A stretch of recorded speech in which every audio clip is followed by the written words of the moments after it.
importante, magkakatrabaho na tayo ng bago. Punta kayo sa address na to, hanapin nyo si Be. Si Be? Sino si Be? Ayun ba yung amo natin si Be? Ito na yun! Ito na yung binigay na address! Ikaw po ba si Be? Ako na si Be.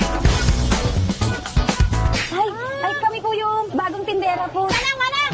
At naman manang, paano ko bibili niya kung manang ang tawag niyo sa akin? Wala kayong itinama! Ate Be, Wala kang pakialam kasi ganyan kami magpakbet! magkano nga yan, Ate Be? Tumatawad kasi to si Kuya eh. Napaka-brat mo.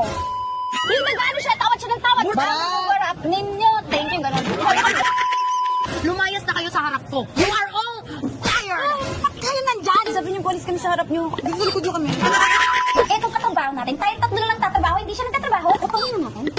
Fine. Ikaw! Si Madam yan. Yung may-ari dito.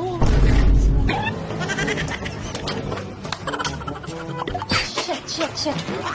Bakit sabi na tukan? Hindi ako ito. Madam, uwi na po kami.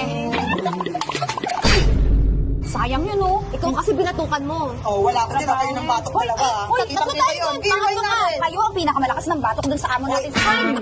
Wala talaga kami kung doon kayong dalawa. Pero at least ngayon, importante, magkakatrabaho na tayo ng bago. Wala na. Di ba kaya nga tayo nandito ngayon? Kasi sabi, alas medya daw, magte-text, tapos doon daw natin pupuntahan. Trabaho. Wala nang apply. Punta na kagad rin sa trabaho. Grabe, ang galing natin talaga. Oh, yan na. Ayun na, nag-text na. Oh, punta kayo sa address na to, hanapin nyo si Be.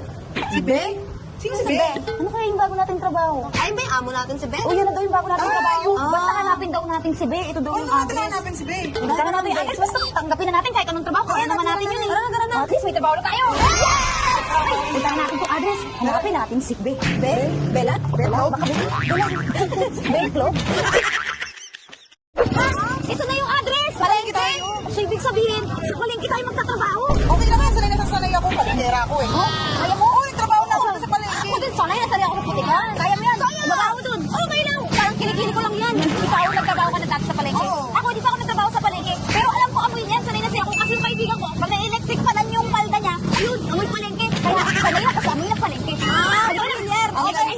So, may trabaho na tayo. Tama, Tara na. Tara na, tayo sa palengke. Yes, may trabaho na tayo.